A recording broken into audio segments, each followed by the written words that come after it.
क्या लिखी थी आखिरी बात हमने? वॉल्यूम पर हमारी बात चल रही थी।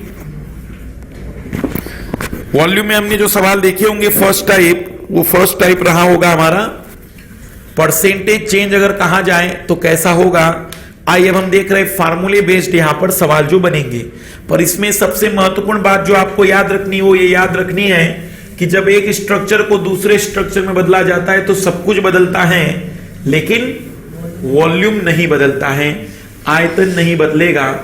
आइए लिखना टाइप 2 के सवाल, जिसमें रेशो पूछा जाएगा। जनरली लिखेगा किस टाइप के सवाल एग्जामिनर इस प्रकार के सवालों में दे सकता है।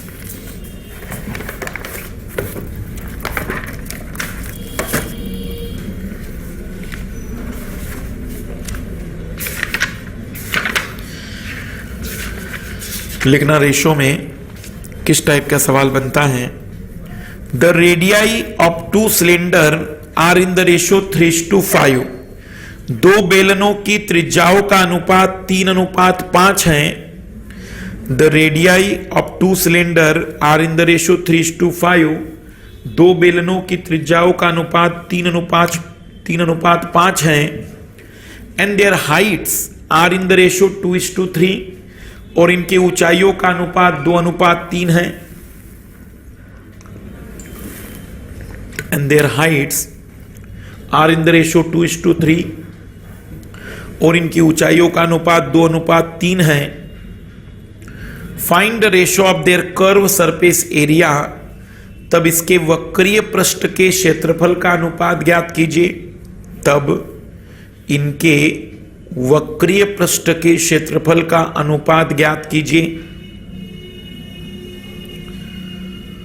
दो बेलनों की त्रिज्याओं का अनुपात दिया गया है, दो बेलनों की ऊंचाई का अनुपात दिया गया है और उनके कर्व सरफेस एरिया के बारे में पूछा है। तब देखना पहला सवाल है, मैं सॉल्व कर रहा हूं। हम जानते हैं कि कर्व सरफेस एरिया की अगर हम बात करें तो curve surface area bye curve surface area 2। पहले बेलन का कर्व सरफेस एरिया, दूसरे बेलन का curve surface area.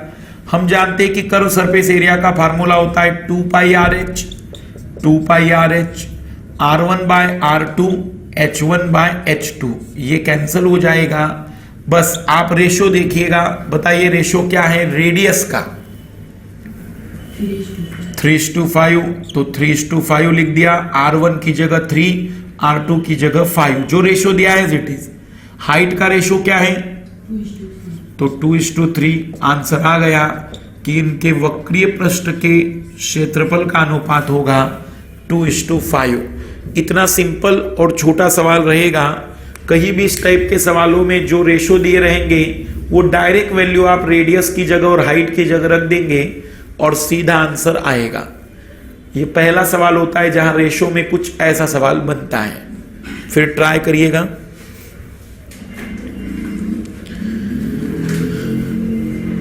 The radii of a cylinder and cone are in the ratio of 3:4। बेलन और शंकु की त्रिज्याओं का अनुपात 3:4 है। The radii of the base, the radii of the cylinder and a cone are in the ratio 3:4। बेलन और शंकु की त्रिज्याओं का अनुपात 3:4 है। And their heights are in the ratio 2:3 और इनके ऊंचाइयों का अनुपात 2:3 है।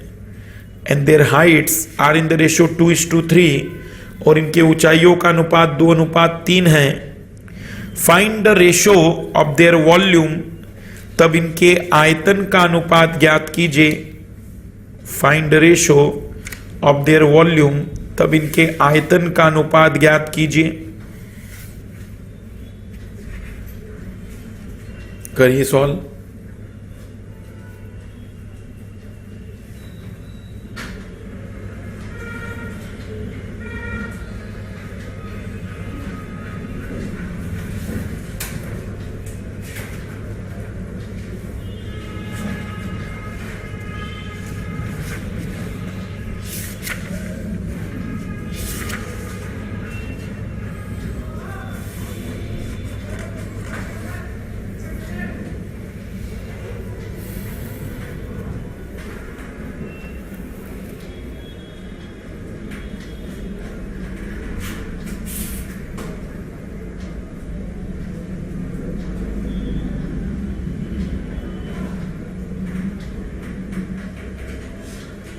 9:8।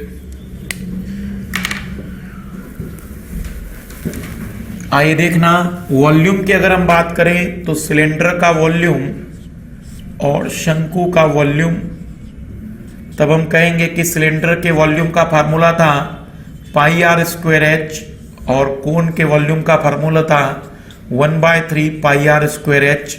पाई से पाई कैंसल, 3 ऊपर चला जाएगा तो हम कहेंगे r1r2 h1h2 r1² r2² h1h2। बताइए रेडियस का रेशो क्या था 3/4, उसका स्क्वायर, और हाइट का रेशो 2/3। सॉल्व कर दिया तो 3 का स्क्वायर 9, 4 का स्क्वायर 16। सॉल्व कर दिया हमने फिर से इसे तो आंसर आ जाएगा 9:8। जब भी रेशो के सवाल होंगे तो आप सीधा रेडियस का रेशो निकाल लीजिए, हाइट का रेशो निकाल दीजिए और आप देखेंगे कि सीधे आंसर आपको दिखाई देंगे।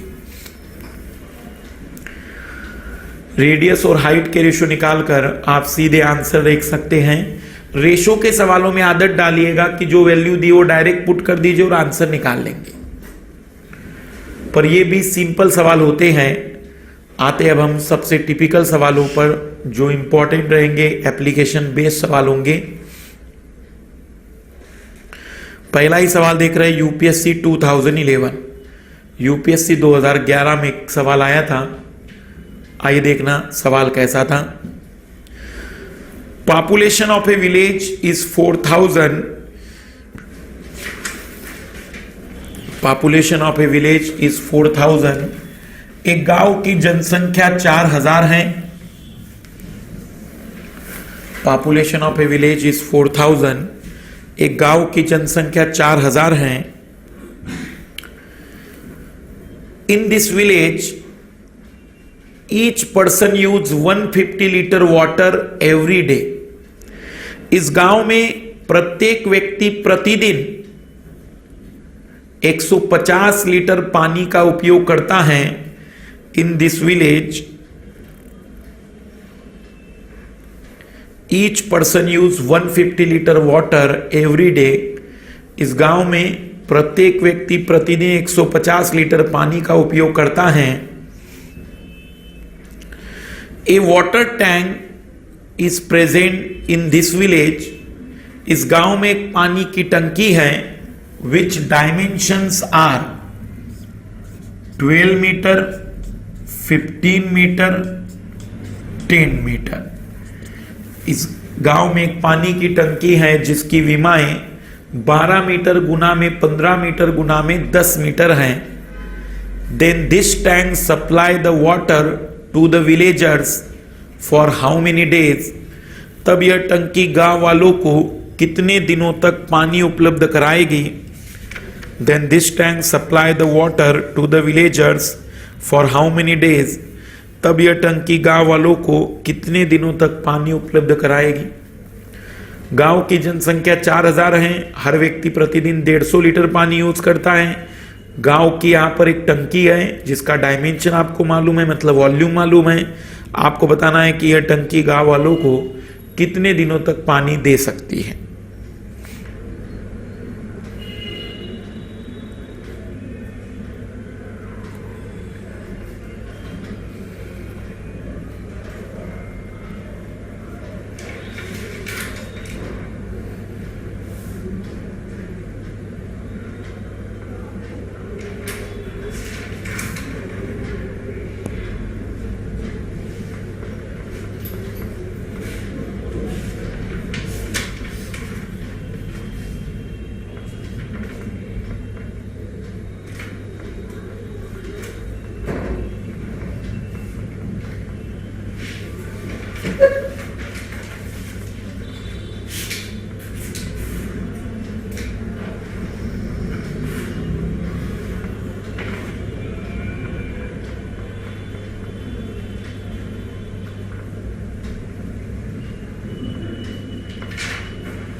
कितने दिनों तक गांव वालों को पानी प्रदान करेगी। आइए जरा देखना गांव वालों को पानी कितना लगता है। 4000 की जनसंख्या, हर एक व्यक्ति को 150 लीटर। अगर हम सॉल्व करें तो 1 2 3 4 प्रतिदिन गांव वालों को 6 लाख लीटर पानी की जरूरत पड़ती है। आइए जरा देखें टंकी में पानी कितना है। तो मैंने उसका वॉल्यूम निकाला तो 12 गुना में 15 180 1800 मीटर क्यूब। और कल मैंने आपको सिखाया था मीटर क्यूब को लीटर में बदलने का तरीका क्या होगा, क्योंकि ये उत्तर लीटर में है, हम भी इसे लीटर में बदल रहे हैं। ये गांव वालों को प्रतिदिन 6 लाख लीटर पानी लगता है। तो 1800 मीटर क्यूब का मतलब होगा 1000 का मल्टीपल। 1000 का मल्टीप्लाई अगर हम कर लें तो आप देखेंगे कि 18 लाख लीटर पानी टंकी में है। अब आप लोग मुझे बताना गांव वालों को प्रतिदिन 6 लाख लगता है और 18 लाख लीटर पानी है, तो आप कहेंगे 3 दिनों तक यह टंकी गांव वालों को पानी प्रोवाइड कर सकती है। सबसे पहले तो हम ये देखेंगे कि गांव वालों को कितना पानी लगता है और फिर हम देखेंगे टंकी में पानी कितना है और उसके अकॉर्डिंग सॉल्व कर देंगे। तब हम कहेंगे कि गांव वालों को यह 3 दिन तक पानी प्रदान कर पाएगा। यह टंकी ग्रामीणों को 3 दिनों तक पानी प्रदान कर पाएगी। कहीं भी जब इस टाइप का सवाल बनेगा तो पैटर्न या आंसर इसी तरीके से दिया जाएगा।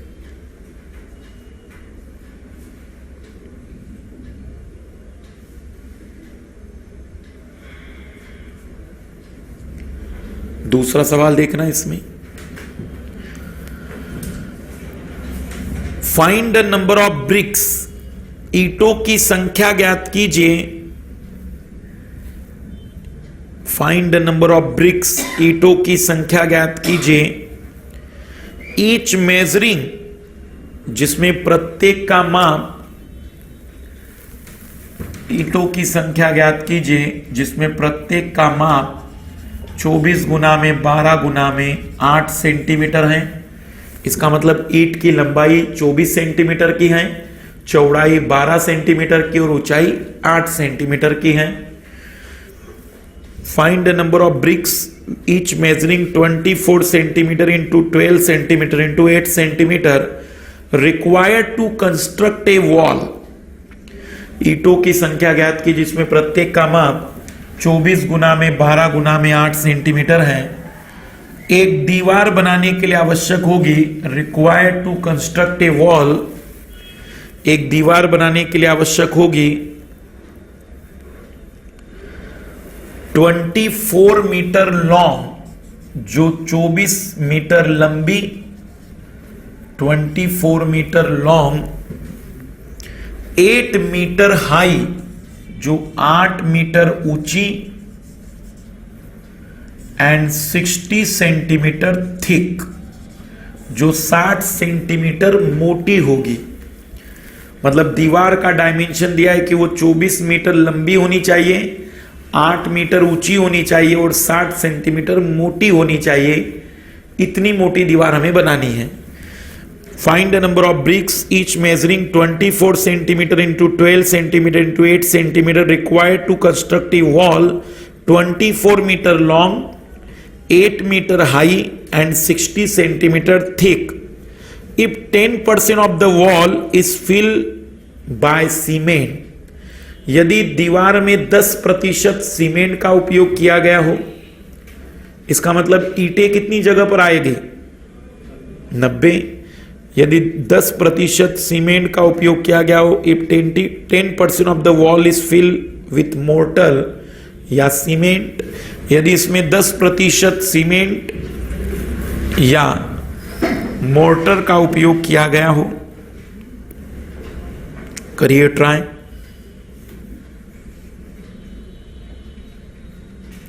मतलब छोटी छोटी चीजों से मिलकर एक बड़ी चीज, एक दीवार बनानी है हमें।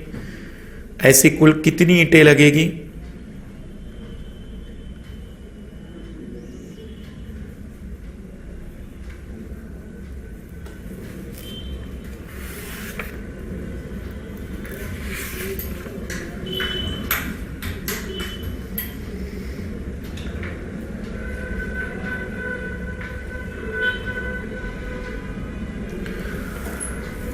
तब हमने आपको बताया था कि कुछ भी हो जाए वॉल्यूम बदलता नहीं है।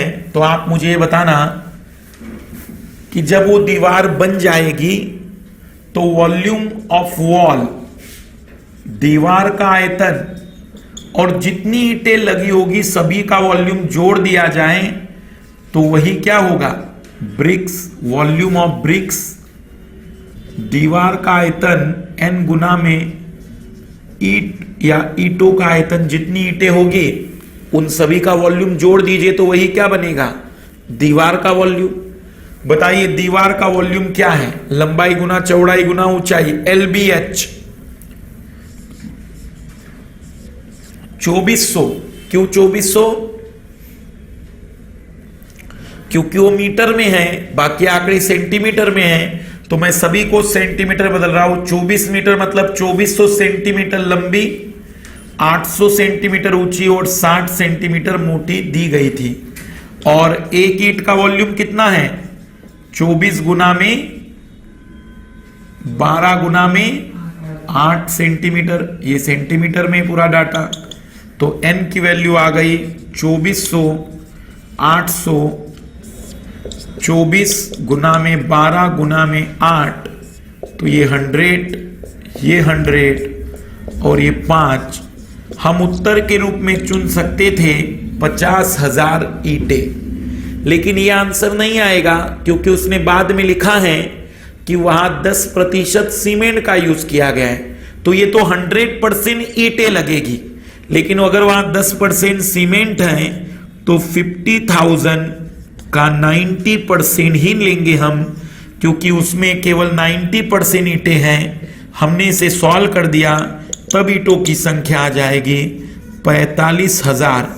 हम कहेंगे कि इस दीवार को बनाने के लिए लगने वाली ईंटें होगी 45,000। आदत डालिए, जब छोटी चीजों को बड़े में बदला जाएगा तो सभी छोटी चीजें जितनी होगी उसका वॉल्यूम और बड़ी चीज का वॉल्यूम सेम होगा।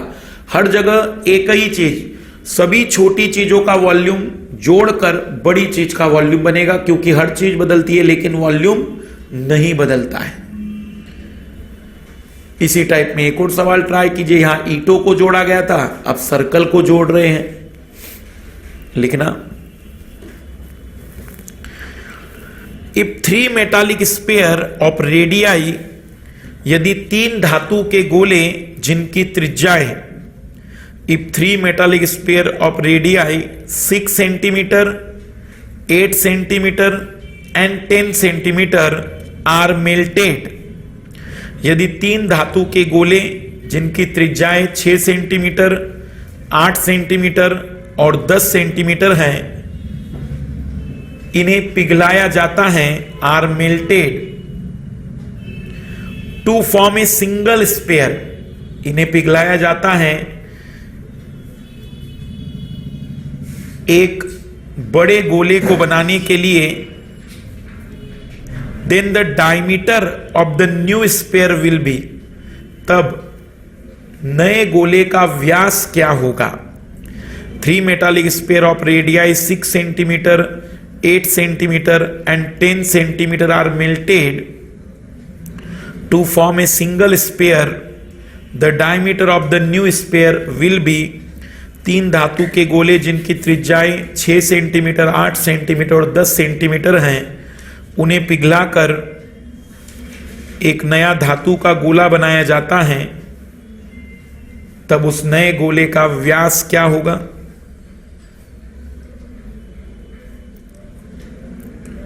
कंसेप्ट बिल्कुल सेम रहेगा।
फिर से हम कंसेप्ट अप्लाई करेंगे कि वॉल्यूम नहीं बदलता है, इसलिए तीनों गोलों का volume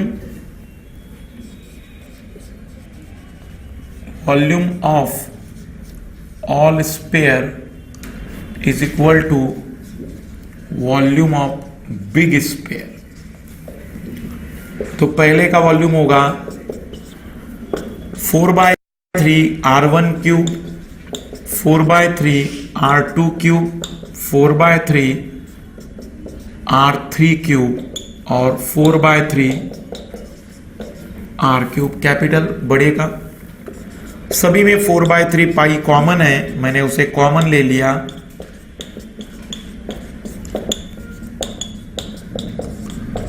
four by three pi cancel हो गया। बताइए पहले की रेडियस 6 का क्यूब 216, दूसरे की रेडियस 512, 8 का क्यूब, तीसरे की रेडियस 1000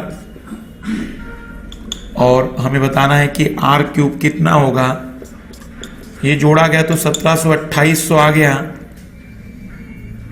और ये होता है 12 का क्यूब।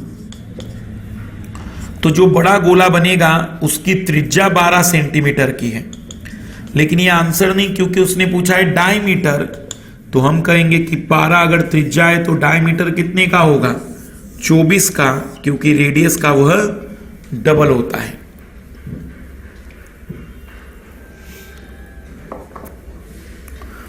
कहीं भी सब कुछ बदलता है लेकिन वॉल्यूम नहीं बदलता, तो छोटे में सभी का वॉल्यूम इज इक्वल टू बड़े का वॉल्यूम। सॉल्व करते चलेंगे और आंसर आ जाएगा।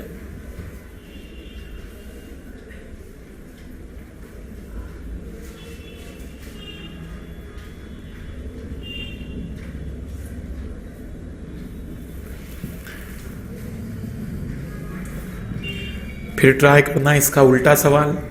यहां छोटे गोलों को मिलाकर बड़ा गोला बनाया था, अब हम बड़े गोले को पिघलाकर छोटे गोले बना रहे हैं। लिखिएगा A solid metallic sphere of radius 8 centimeter, a solid metallic sphere of radius 8 centimeter is melted। 8 centimetre त्रिज्या के धातु के बड़े गोले को पिघलाया जाता है। 8 सेंटीमीटर त्रिज्या के धातु के बड़े गोले को पिघलाया जाता है। A solid metallic sphere of radius 8 centimeter is melted। 8 centimetre त्रिज्या के धातु के एक बड़े गोले को पिघलाया जाता है। And recast into spherical balls each of radius 2 centimetre, और छोटे गोलों में बदला जाता है जिसमें प्रत्येक की त्रिज्या 2 सेंटीमीटर है। And recast into spherical ball each of radius 2 centimetre, और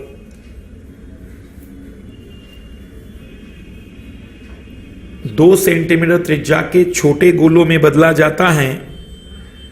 मतलब बड़े गोले को पिघलाया गया और 2-2 सेंटीमीटर त्रिज्या के छोटे गोले बनाए गए हैं। The number of spherical ball 10 obtain is, तब हमें इससे कुल कितने छोटे गोले मिलेंगे। The number of spherical ball 10 obtain is, तब हमें इससे कुल छोटे गोले कितने मिलेंगे।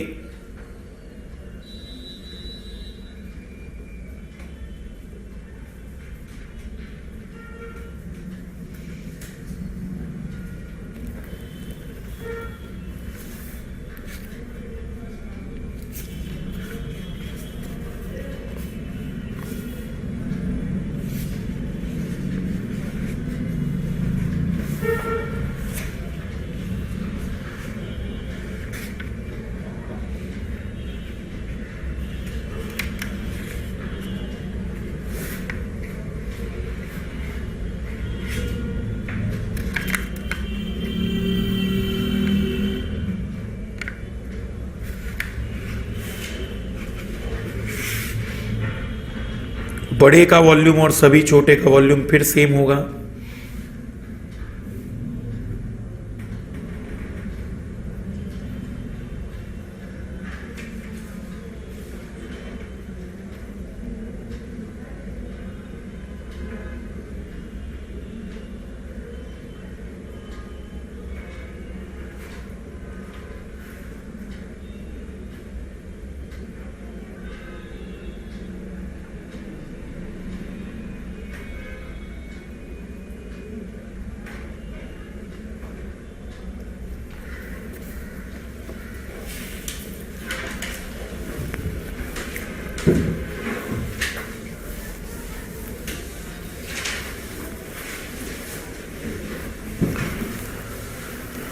तब फिर कंसेप्ट हम अप्लाई करेंगे,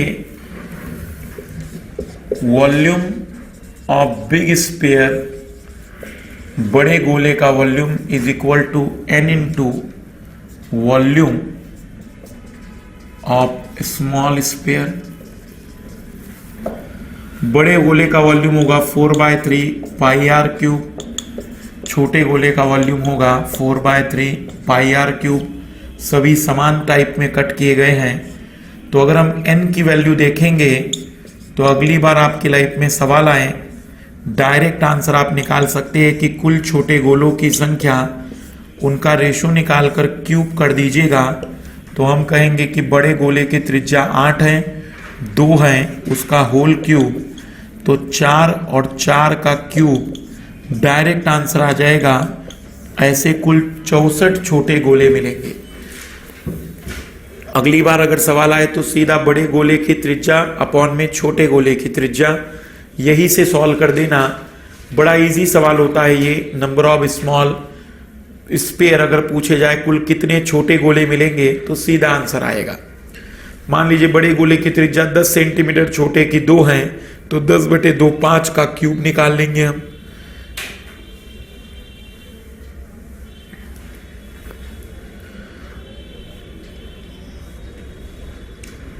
इसी में एक बढ़िया सवाल दिया गया था। कभी कभार यूपीएससी इस टाइप के सवालों में कंसेप्चुअल सवाल डाल देती हैं। जनरली किसी भी बड़े गोले को जब छोटे गोले में बदला जाएगा तो जो भी नंबर उनका आएगा, अगर आप ध्यान से देखें तो जो भी नंबर होगा वो किसी न किसी नंबर का क्या रहेगा, क्यूब, घन।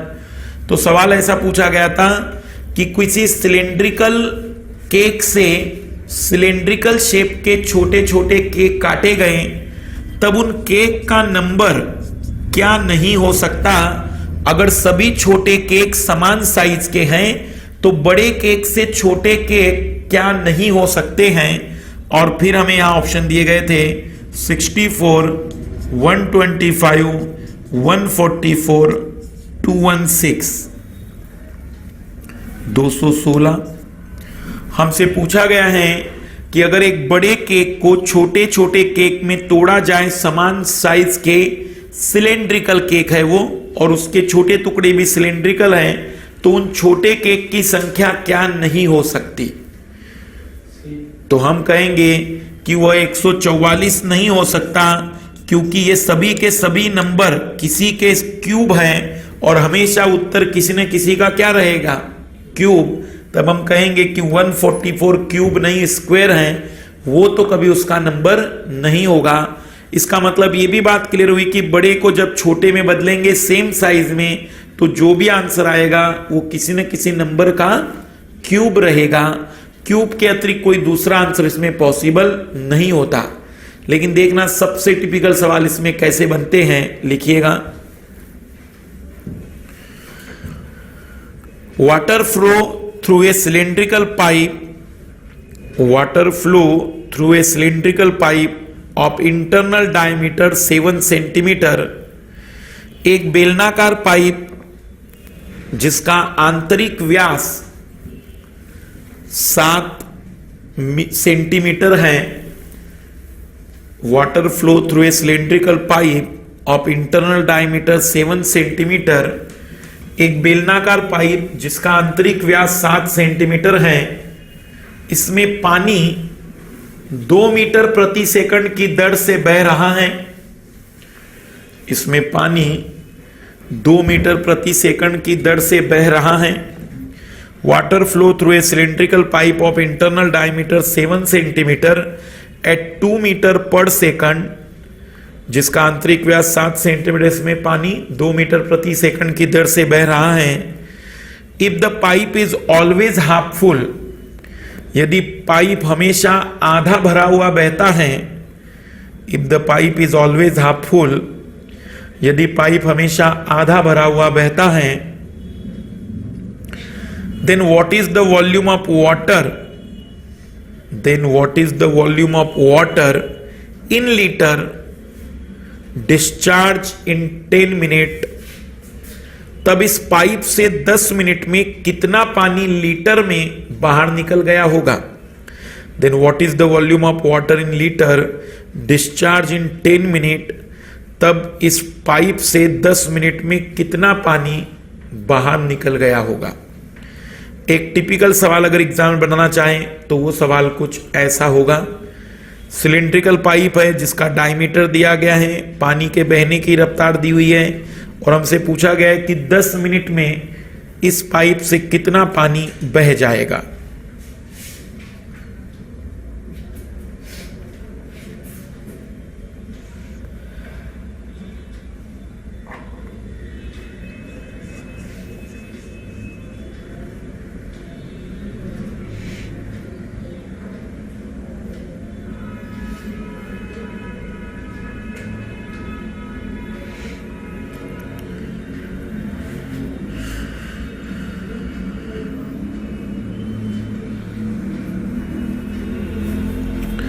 आइए देखना ये सवाल क्या कहना चाह रहा है। एक सिलिंड्रिकल पाइप है जिसमें से पानी बह रहा है और इसका जो डायमीटर है वो 7 सेंटीमीटर है, लेकिन इसकी लंबाई कितनी हमें मालूम नहीं है। हाँ, लेकिन हमें मालूम है कि इसमें जो पानी बह रहा है उसकी रफ्तार कितनी है, 2 मीटर पर सेकंड। इसका मतलब हर सेकंड में इस जगह से जो पानी निकलेगा वह कितनी लंबाई का पानी होगा। जो 2 मीटर की लंबाई में पानी आता होगा वो हर सेकंड में गिरता होगा, जो 2 मीटर से लंबाई में पानी आएगा वो हर सेकंड में गिर जाएगा। मान लीजिए कि ये 2 मीटर की लंबाई है तो ये हर सेकंड में पानी आगे बढ़ जाता है, फिर अगले सेकंड में ये पानी जितना था वो नीचे गिर जाता है। इसका मतलब हर एक सेकंड में 2 मीटर लंबाई में जितना पानी होता है वो नीचे गिरता चला जा रहा है। लेकिन एग्जामिनर ने यह भी कहा है कि वो पाइप पूरा भरकर नहीं बहता है, केवल आधा भरकर ही बह पाता है। तो इसका मतलब इतना ही पानी इससे निकल रहा होगा। तो ये जो 2 मीटर की लंबाई में कितना पानी है अगर मैं किसी तरीके से निकाल पाऊं तो मैं बता सकता हूं कि हर सेकंड में कितना पानी गिरता होगा। तो मुझे बताना, 2 मीटर का अगर वॉल्यूम निकालना हुआ तो बेलन के वॉल्यूम में मैं जानता हूं डायमीटर 7 का है तो रेडियस होगी 7/2 की और इसकी हाइट है 2 मीटर। ये सेंटीमीटर और ये मीटर है, तब वॉल्यूम का फार्मूला हम जानते हैं πr²h होता है बेलन के लिए 22/7, रेडियस की वैल्यू 7/2, 7/2 का स्क्वायर और उसकी हाइट कितने की हो गई 2 मीटर मतलब 200 सेंटीमीटर, क्योंकि सारी बातें सेंटीमीटर में चल रही हैं।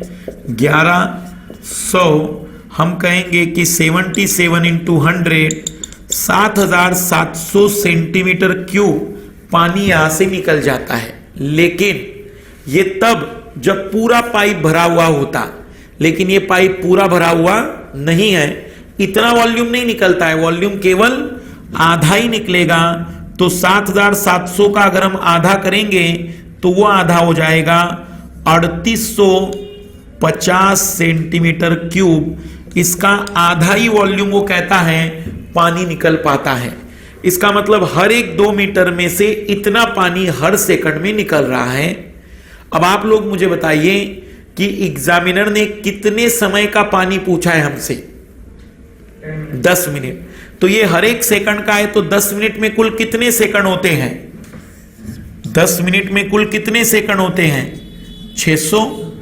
तो 600 का मल्टीप्लाई, ये जो निकलने वाला पानी होगा 6 5 30, 30 का 0 रख दिया, कैरी 3 48, 51 51 कैरी 5, 18 और 5 23। इतना पानी सेंटीमीटर क्यूब में है। अगर लीटर में बदलना है तो 1000 से डिवाइड करना पड़ेगा और आंसर आ जाएगा 2310 लीटर पानी इस पाइप से 10 मिनट में निकल जाएगा। फिर रिपीट कर रहा हूं मैं, मुझे मालूम है कि बेलन के वॉल्यूम में सबसे जरूरत पड़ेगी हाइट की और यहां कहीं हाइट दी नहीं है, पर उसने हिंट दी है हर एक सेकंड में 2 मीटर लंबाई का पानी गिर जाता है। तो मैंने निकाला कि उस 2 मीटर की लंबाई में जितना पानी होगा वो हर सेकंड में आगे गिरता होगा। तो उस 2 मीटर की लंबाई में पानी निकल आया 7,700। लेकिन वो कह रहा था कि पाइप आधा ही भरा रहता है, तो आधा वॉल्यूम होगा 3850। ये हर सेकंड में इतना पानी निकलता है, तो 600 सेकंड में इतना निकल गया। पर ये सेंटीमीटर में था, लीटर में बदलने के लिए 1000 से डिवाइड कर दिया, तो उत्तर आ गया 2310 लीटर पानी 10 मिनट में इस पाइप से निकल जाएगा। और वॉल्यूम का आखिरी सवाल देखना, कंसेप्चुअल, फिर इसी टाइप में एक टिपिकल सवाल। A hollow iron pipe is 21 centimeter long. एक खोखला लोहे का पाइप जिसकी लंबाई 21 सेंटीमीटर है। A hollow iron pipe is 21 centimeter long. एक खोखला लोहे का पाइप जिसकी लंबाई 21 सेंटीमीटर है। And it's external diameter is 8 centimetre, और उसका बाहरी व्यास 8 सेंटीमीटर है। And it's external diameter is 8 centimetre, और उसका बाहरी व्यास 8 सेंटीमीटर है। If the thickness of the pipe is 1 centimetre, यदि पाइप की मोटाई 1 सेंटीमीटर है,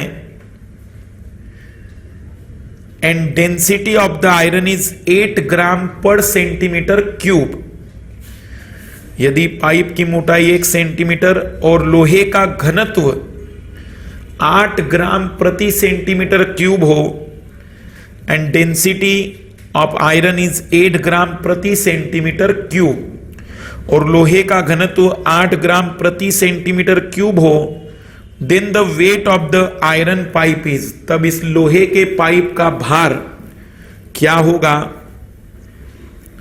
then the weight of the iron pipe is, तब लोहे के पाइप का भार क्या होगा।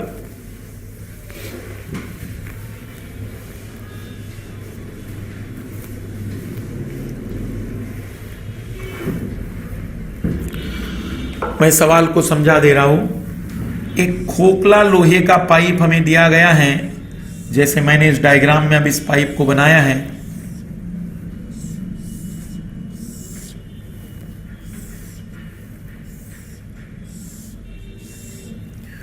ये लोहा का खोखला पाइप है और इसकी मोटाई 1 सेंटीमीटर है, जिसमें लोहा भरा हुआ है। ये 1 सेंटीमीटर मोटा भरा हुआ लोहे का पाइप है। ये अंदर पूरा खोखला है। ये फिर पाइप देखे होंगे तो आप चीजों को समझ पा रहे होंगे। और इसका डेंसिटी मालूम है कि 8 ग्राम प्रति सेंटीमीटर क्यूब है। इसका मतलब 1 सेंटीमीटर क्यूब वॉल्यूम में इसका वेट कितना होता है, 8 ग्राम। तब हमसे पूछा जा रहा है कि ये लोहा कितना भारी होगा या ये पाइप का वेट कितना होगा।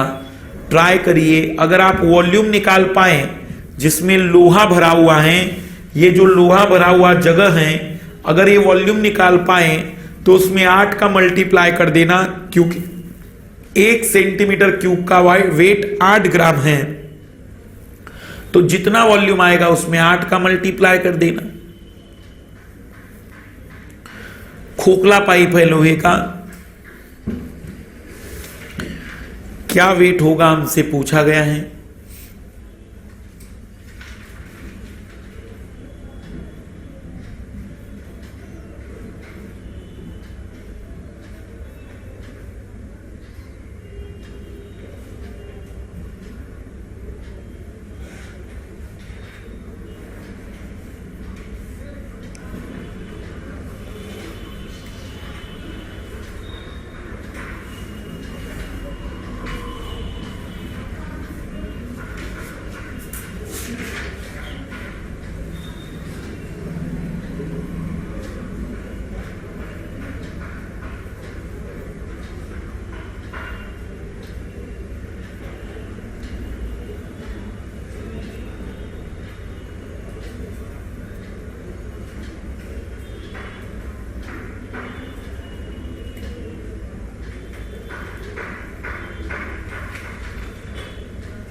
मुझे आप बताइए कि लोहे का वेट उस बीच के खोखलेपन की वजह से होगा या जो बीच में लोहा भरा है उसकी वजह से?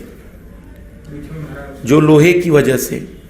तो अगर मैं ये वॉल्यूम निकालना चाहूँ इस वाली जगह का, इस वाले का वॉल्यूम, क्योंकि जितना वॉल्यूम होगा उतने में लोहा भरा है पूरा, तो वॉल्यूम मैं ऐसे निकाल सकता हूं कि बाहर का वॉल्यूम, ये देखना, ये बाहर के वॉल्यूम में से मैं अगर ये अंदर का खोखला वॉल्यूम हटा दूं तो ये पूरा वॉल्यूम कौन सा होगा?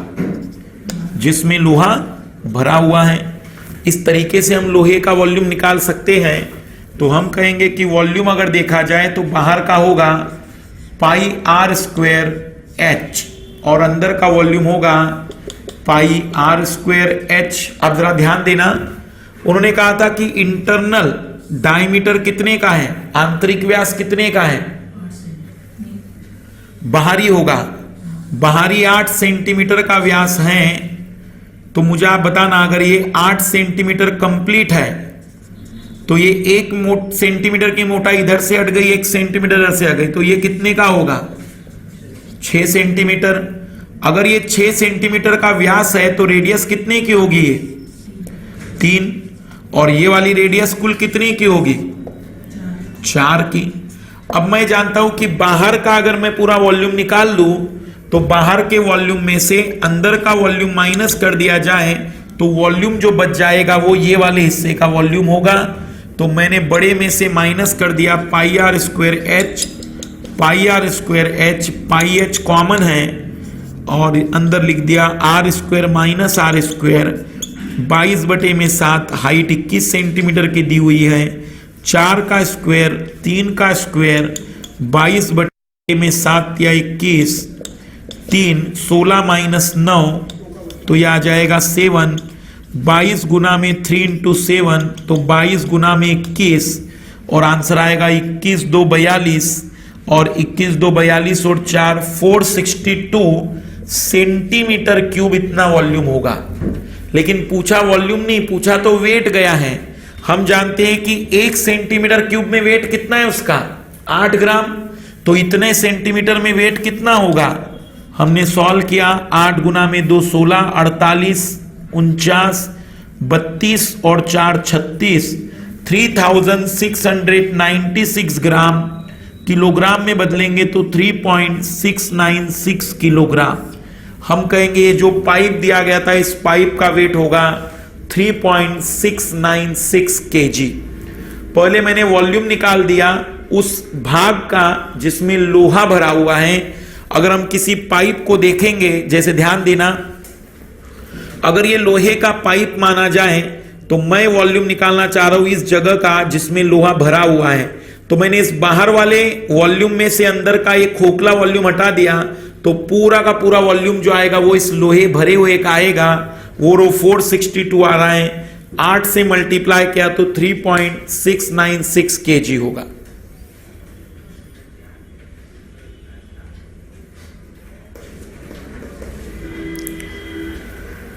कहीं भी जब इस टाइप के सवालों की बात आएगी, इस टाइप के सवालों में आप आंसर इस पैटर्न पर दे सकते हैं। वॉल्यूम में कुछ याद रहे ना रहे, इतना जरूर याद रखिएगा, जब एक स्ट्रक्चर दूसरे में बदलता है तो हर चीज बदलती है लेकिन वॉल्यूम नहीं बदलता है। यहां पर समाप्त होता है वॉल्यूम। लिखिएगा सिंपल इंटरेस्ट, सरल ब्याज। अब यहां से जो बचे टॉपिक है बड़े इजी हैं। सिंपल इंटरेस्ट, सरल ब्याज। सिंपल इंटरेस्ट की अगर हम बात करें, सरल ब्याज की अगर हम बात करें तो सिंपल इंटरेस्ट, सरल ब्याज में कहीं भी सिंपल इंटरेस्ट निकालने का तरीका होगा P गुना में R गुना में T divide by 100, PRT by 100। सरल ब्याज कहीं भी निकालना हुआ तो PRT बाय 100 ये हर जगह पर सिंपल इंटरेस्ट को निकालने में हमारी मदद करेगा। फार्मूले में SI का मतलब सिंपल इंटरेस्ट है, P का मतलब प्रिंसिपल अमाउंट मूलधन, R का मतलब इंटरेस्ट रेट पर एनम ब्याज की दर वार्षिक और T का मतलब समय वर्षों में। अब जरा कुछ बेसिक बातें समझ लीजिए। क्या सबसे पहले तो आप लोगों को यह मालूम है कि सिंपल इंटरेस्ट और कंपाउंड इंटरेस्ट SI और CI में क्या डिफरेंस है? तो देखिएगा, मान लीजिए कि मैंने 10,000 रुपए किसी व्यक्ति को उधार दिए हैं अलग अलग ब्याज दर पर। एक को दिया है सिंपल इंटरेस्ट पर और एक व्यक्ति को दिया है कंपाउंड पर। यहां पर ब्याज की दर 10% पर एनम है और यहां भी ब्याज की दर 10% एनम है। यहां व्यक्ति अगले साल मुझे इस 10,000 का 10% मतलब 1,000 ब्याज एक्स्ट्रा देगा। इसका मतलब अगले साल वो मुझे 11,000 रुपए देगा। लेकिन वो मुझे अगर अगले साल नहीं दे पाया तो अगले साल फिर 1,000 रुपए ब्याज जुड़ेगा और फिर वो 2 वर्षों के बाद मुझे 12,000 रुपए देगा। लेकिन कंपाउंड इंटरेस्ट में जब 10% का ब्याज चल रहा है और 10,000 रुपए मैंने एक साल के लिए उधार दिए और उसने ब्याज 1,000 मतलब कुल 11,000 पैसे लौटाने चाहिए थे, लेकिन वो 11,000 रुपए लौटा नहीं पाया, तो अगली बार जो उसे ब्याज देना होगा वो 10,000 पर नहीं, अब इस 11,000 पर 1,100 रुपए, मतलब अगली बार जब वो मुझे 2 साल में लौटाएगा तो 12,100 रुपए।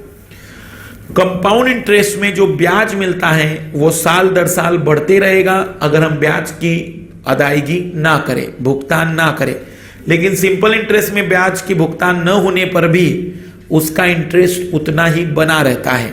मतलब यहां पर ब्याज पर कोई ब्याज नहीं लगता, लेकिन अगर ब्याज न चुकाया जाए तो इस पर भी ब्याज लगता है। यह सिंपल इंटरेस्ट और कंपाउंड इंटरेस्ट में डिफरेंस को समझा रहा है। अब हम बात कर रहे हैं इस सवाल में, ये बड़े इजी सवाल होंगे। आइए हम देखते हैं। पहले एक बेसिक सवाल लिखिएगा। Find the simple interest on 8,000 rupees. 8,000 रुपए पर सरल ब्याज ज्ञात कीजिए। Find the simple interest on 8,000 rupees. 8,000 रुपए पर सरल ब्याज ज्ञात कीजिए। फॉर 3 ईयर, 3 वर्षों के लिए। फॉर 3 ईयर, 3 वर्षों के लिए। At the rate of 9% per annum, 9% वार्षिक ब्याज दर के आधार पर। At the rate of 9% per annum, 9% वार्षिक ब्याज दर के आधार पर।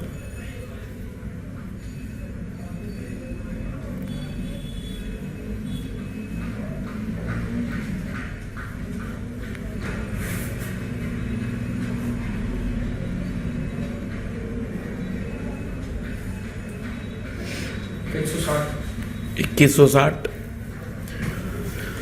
बस फार्मूले में वैल्यू रखने के लिए और सिखाने के लिए सवाल दिया है। प्रिंसिपल अमाउंट कितना है? 8,000। Interest rate 9%। 30 समय 3 वर्ष हैं।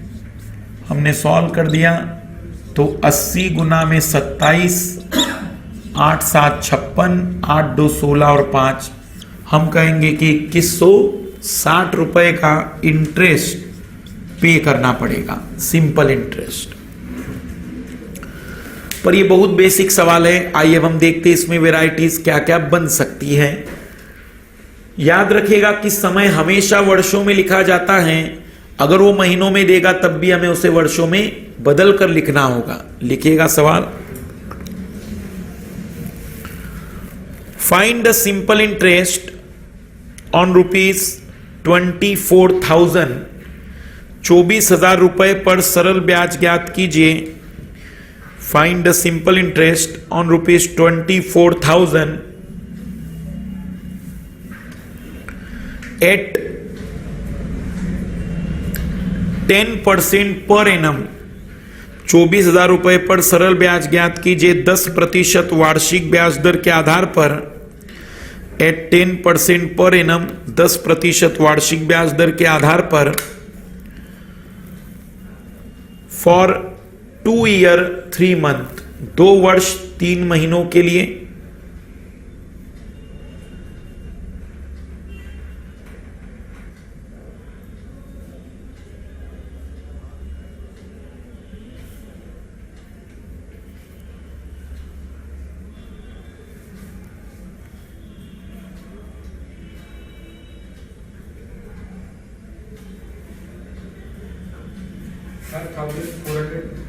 $5,400 400।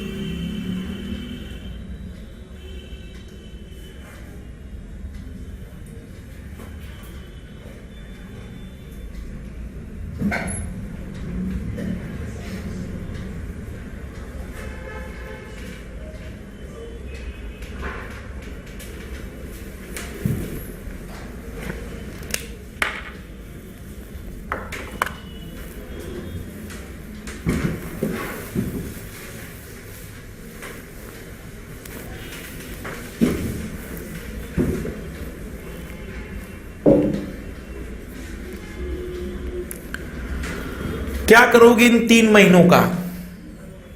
तो हम कहेंगे कि उस 2 वर्ष और 3 महीने में 3/12 मतलब वर्ष में बदल जाएगा, तो 1/4, तो इसे जोड़ा जाए 9/4 वर्ष लिखा जाएगा। कहीं भी महीने को वर्ष में बदलेंगे। प्रिंसिपल अमाउंट कितना है? 24,000। रेट कितना है? 10%। समय कितना है? 9/4, 100 से डिवाइड कर दिया तो ये 60, 600 गुना में 9, हम कहेंगे कि इंटरेस्ट कितना हो जाएगा? 5400। 5400 का इंटरेस्ट। ये सवाल केवल इसीलिए दिया गया ताकि हम ये सीख सकें कि जब भी वो महीनों में बदलेगा तो उस महीनों को हम किस में बदलेंगे? वर्ष में, और फिर सॉल्व करेंगे। 2 वर्ष 3 महीनों को आप ऐसे भी लिख सकते थे। 2 वर्ष मतलब 24 और 3 27/12, तो भी आंसर आ जाता 9/4। 3 से कैंसिल करेंगे तो 9/4 तब भी आ जाता, तो भी चलेगा। बट कहीं पर भी महीनों को वर्ष में बदलकर इसमें पुट किया जाएगा। फिर सॉल्व करना है एक सवाल। Find the simple interest on ₹12,000, 12,000 रुपए पर सरल ब्याज ज्ञात कीजिए। Find the simple interest on ₹12,000, 12,000 रुपए पर सरल ब्याज ज्ञात कीजिए। एट 8% पर एनम, 8% वार्षिक ब्याज दर के आधार पर, एट 8% पर एनम, 8% वार्षिक ब्याज दर के आधार पर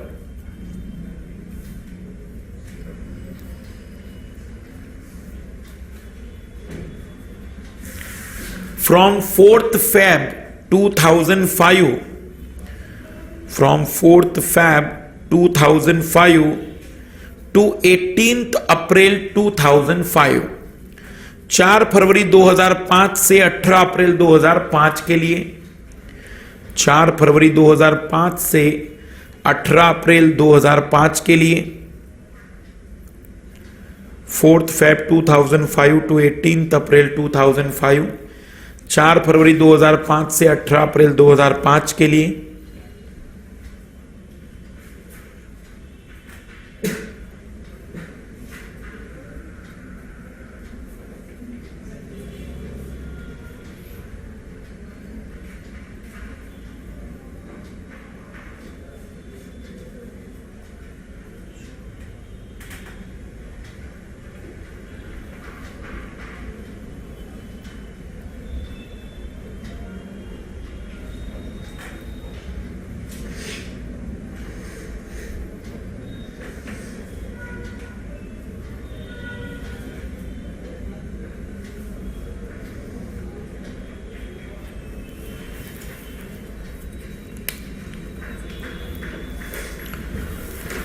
अब यहां पर जब वो कहे 4 फरवरी 2005 से 18 अप्रैल 2005, तो पहले चीजों को समझ लीजिए। जिस दिन पैसा रखा जाता है उस दिन का ब्याज नहीं मिलता, लेकिन जिस दिन पैसा निकाला जाता है उस दिन का ब्याज मिलता है। तो पैसा 4 फरवरी 2005 को रखा था, तो 4 तारीख तक का ब्याज तो मिलेगा ही नहीं। फरवरी के 2005 में फरवरी 28 दिनों का है, तो 24 दिनों का ब्याज मिलेगा फरवरी में, मार्च में 31 दिनों का, और फिर अप्रैल में 18 दिनों का। कुल 73 डेज का ब्याज आपको मिलेगा। तो 73 डेज को आप पहले ईयर में बदलेंगे तो किससे डिवाइड करेंगे? 365 से। तो हम कहेंगे कि 1/5 वर्ष के लिए आपने पैसा रखा था। कितना पैसा रखा था? 12,000। क्या इंटरेस्ट रेट था? टाइम है 1/5। सॉल्व कर दिया हमने इसे। तो यह आंसर आ जाएगा हमारे पास 24, 8 चौक 32, 8 2 16 और 3 192 रुपीज। हम कहेंगे कि 192 रुपए का ब्याज चुकाया जाएगा। हम कहेंगे 192 रुपीज का इंटरेस्ट उसे मिलेगा। मतलब हमने ये सीखा, महीने आ गए तो वर्ष में बदलेंगे, दिन आ गए तो भी उसे वर्ष में बदला जाएगा। आइए लिखना है इसमें फिर कुछ नए सवाल। A certain sum of money become 1008 in 2 years। एक निश्चित धन 2 वर्षों में 1008 रुपए हो जाता है। A certain sum of money become 1008 in 2 years। एक निश्चित धन 2 वर्षों में 1008 रुपए हो जाता है। एंड 2 रुपीज 1164 इन 3.5 ईयर, जबकि 3.5 वर्षों में वह 1164 रुपए हो जाता है।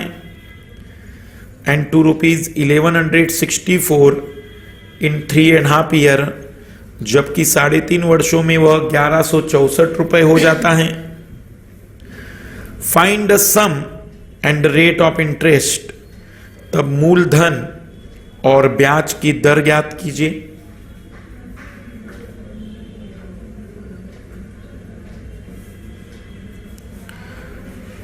तब मूलधन और ब्याज की दर ज्ञात कीजिए।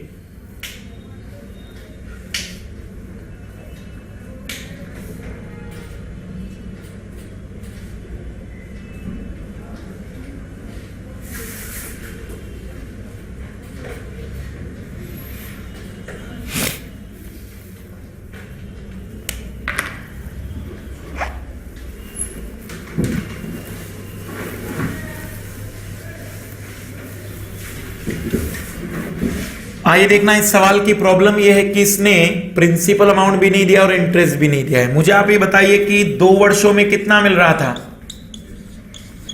1008 रुपए, और 3.5 वर्षों में 1164। ये तुम्हें ज्यादा क्यों दे रहा है 3.5 वर्षों में पैसे? ज्यादा क्यों दे रहा होगा? 1.5 वर्ष का ब्याज भी उसमें जुड़ा होगा। इसका मतलब जो तुम्हें 1.5 वर्ष में ज्यादा दे रहा है वो कितने रुपए ज्यादा दे रहा है? 156 रुपए। इसका मतलब ये हुआ कि 1.5 वर्ष में आप 156 रुपए का ब्याज कमा रहे हो, तो 2 वर्ष में कितना कमाओगे? चॉकलेट के कंसेप्ट से सॉल्व किया मैंने, क्योंकि ब्याज हर साल फिक्स रहेगा, 2 ऊपर चला आएगा। 52 गुना में 4, 208 रुपए। इसका मतलब 2 वर्ष में आपको जो ब्याज मिलेगा वो 208 रुपए। और 2 वर्ष क्यों निकाल रहा हूं मैं? क्योंकि मुझे मालूम है 2 वर्ष में कुल धन कितना मिला था? 1008। कुल का मतलब ब्याज भी और मूलधन सब मिलाकर, जिसे मिश्रित धन कहते हैं, मिक्स्ड अमाउंट कहते हैं। 1.5 वर्ष में मुझे 156 रुपए ज्यादा मिले तो 2 वर्ष में मुझे 208 रुपए मिलेंगे। इसका मतलब इस 1008 रुपए में 208 रुपए ब्याज है, तो 800 रुपए प्रिंसिपल अमाउंट होगा, मूलधन 800 रुपए होगा। और अब अगर मुझे मूलधन और ब्याज मालूम है तो मैं रेट बता सकता हूं। 208 रुपए का सिंपल इंटरेस्ट 800 रुपए पर 2 वर्ष में किस ब्याज रेट पर मिलेगा? तो सॉल्व कर दिया हमने, रेट निकाल दी हमने, तो रेट आ जाएगा 208 बटे में 16 और आंसर आएगा 13%। हम कहेंगे कि इंटरेस्ट रेट कितने का रहा होगा? 13% का। फिर दोहरा रहा हूं, सबसे पहले हमने निकाला कि 2 वर्ष में 1008 रुपए, 3.5 में 1164, 156 रुपए ज्यादा मिल रहे हैं। 1.5 वर्ष के बढ़ने पर 156 रुपए मिले तो 2 वर्ष में 208 रुपए मिलते। 208 का मतलब 1008 में 208 अगर ब्याज है तो 800 रुपए प्रिंसिपल अमाउंट होगा। तब हमने इस फार्मूले में रखा कि 800 रुपए प्रिंसिपल अमाउंट, रेट मालूम नहीं, 2 वर्ष में 208 रुपए, तो रेट कितने की आ गई? 13%। हम कहेंगे फिर इंटरेस्ट रेट 13% का होगा। ऐसे सवालों में जहां 2 टाइम पीरियड में आपको दिया जाएगा अमाउंट, आप उसे कुछ इस तरीके से सॉल्व करेंगे।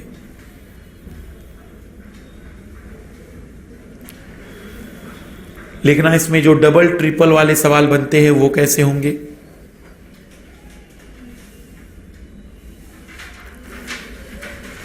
Eight what rate percent per annum, किस ब्याज दर पर, at what rate percent per annum, किस ब्याज दर पर will a sum of money triple in 16 year, किस ब्याज दर पर कोई धन 16 वर्षों में 3 गुना हो जाएगा। Eight what rate percent per annum, किस ब्याज दर पर कोई धन 16 वर्षों में 3 गुना हो जाएगा। इसका मतलब 100 रुपए अगर जमा किए तो कितने रुपए मिलने चाहिए? 300 रुपए।